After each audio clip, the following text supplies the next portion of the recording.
दोस्तों, अंजुम सिलाई कढ़ाई का काम करती है क्योंकि उसके अब्बू दर्जी रहते हैं।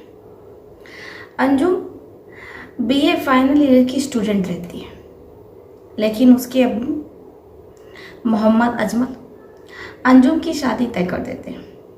अंजुम अपने अब्बू से कहती है कि उसकी सभी दोस्तें तो एमए करेंगी और अभी उसका बीए फाइनल भी नहीं हुआ है। उन्होंने उसकी शादी तय कर दी। मोहम्मद अजमल कहते हैं कि देखो बेटा, तुम शादी करके ब्याह करके अपने शौहर के घर चली जाओगी तो मुझे सुकून रहेगा। तुम्हें तो पता है कि तुम्हारी अम्मी की तबीयत ठीक नहीं रहती है, और अगर ऐसे में अचानक मुझे कुछ हो गया तो फिर तुम लोगों का क्या होगा। इसलिए मैं पहले तुम्हारी शादी करूँगा, उसके बाद तुम्हारी दोनों छोटी बहनों की शादी करूँगा। अपने अब्बू के कहने पर अंजुम अपना मन मान लेती है, लेकिन अंजुम जो कि पढ़ने में बहुत अच्छी रहती है, वो आगे पढ़ना चाहती है, टीचर बनना चाहती है। लेकिन कहते हैं कि मजबूरी हर इंसान को इतना मजबूर बना देती है कि मजबूर होकर के अंजुम को शादी के लिए हाँ करनी पड़ती है। अब अंजुम अपनी पढ़ाई छोड़ देती है। अंजुम की सहेली रुकैया का फ़ोन आता है। रुकैया कहती है कि अंजुम, टाइम टेबल आ गया है, मैंने तुम्हें व्हाट्सएप पर सेंड कर दिया है। अंजुम उदास मन लिए हुए कहती है कि यार, अब मैं एग्ज़ाम नहीं दे पाऊंगी।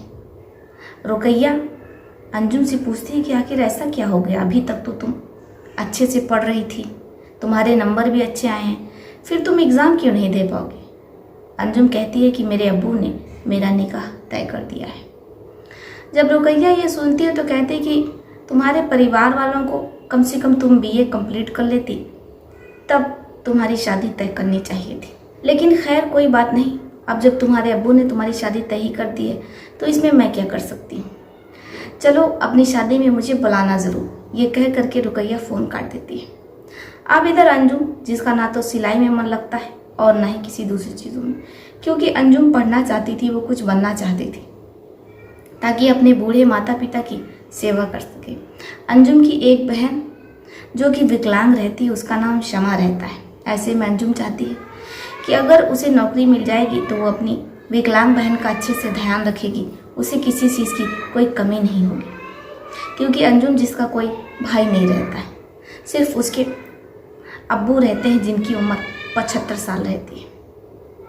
अब ऐसे में अंजुम परेशान रहने लगती है। अंजुम की अम्मी अंजुम से पूछते हैं कि बेटा क्या बात है, अगर तुम्हें रिश्ता मंजूर नहीं है तो मैं तुम्हारे अब्बू से बात करूं। अंजुम कहती है कि देखिए अम्मी, अब्बू ने हमारी शादी तय कर दी है तो कुछ सोच समझ करके ही की होगी, मैं शादी के लिए तैयार हूँ। अब इसके बाद लड़के के परिवार वाले अंजुम को देखने आते हैं। उन्हें पहली नज़र में ये अंजुम पसंद आ जाती है, क्योंकि अंजुम जिसका रंग भूरा रहता है, वो पतली दुबली छरहरे बदन की रहती है। अब ऐसे में भला ऐसा कौन सा परिवार होगा जो इतनी खूबसूरत लड़की के लिए मना कर देगा। वैसे भी अंजुम पढ़ी लिखी रहती है, सिलाई कढ़ाई जानती है, इसलिए जो लड़के वाले रहते हैं वो शादी के लिए तैयार हो जाते हैं। अब जब लड़के वाले दूसरे दिन मंगनी के लिए आते हैं, दूल्हा भी अंजुम का होने वाला यानी कि उसका शौहर साथ आता है। जैसे ही अंजुम अपने दूल्हे को देखती है तो वो बेहोश हो जाती है। उसे अपनी आंखों पर विश्वास नहीं हो रहा होता है कि जिस अब्बू पर वो इतना भरोसा करती है, उसके अम्मी अब्बू उसके लिए ऐसा शौहर खोज करके लाए। मुनव्वर, जिसकी उम्र लगभग 80 साल रहती है, उसके दांत भी टूट चुके होते हैं। अब अंजुम शादी से मना कर देती है, लेकिन जो अंजुम के अब्बू रहते हैं अजमल, वो कहते हैं कि देखो अंजुम, अब तुम्हारी मंगनी हो गई है और ऐसे में ये शादी हो करके रहेगी। वैसे भी मुनव्वर साहब के हम पर बहुत कर्ज हैं, जिस घर में हम लोग रह रहे हैं ये उनका ही घर है, अगर तुम शादी नहीं करोगी तो वो हमें घर से निकाल देंगे, फिर हम तो सड़कों पर आ जाएंगे। भला तुम्हें बताओ कि इतनी उम्र में, इस बुढ़ापे में हम कहाँ अपनी एक विकलांग बेटी को लेकर के घूमते फिरेंगे।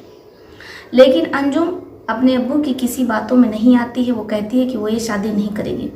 भला वो 80 साल के एक बूढ़े से क्यों शादी करेगी, वो मुनव्वर को अपनी आंखों के सामने देखना भी नहीं चाहती है, तो भला वो उसके साथ अपनी पूरी ज़िंदगी कैसे बिताएगी और वो उसके साथ एक ही बेड पर एक ही कमरे में कैसे रहेगी। अंजुम अपने अब्बू की एक नहीं सुनती है और वो शादी से इनकार कर देती है।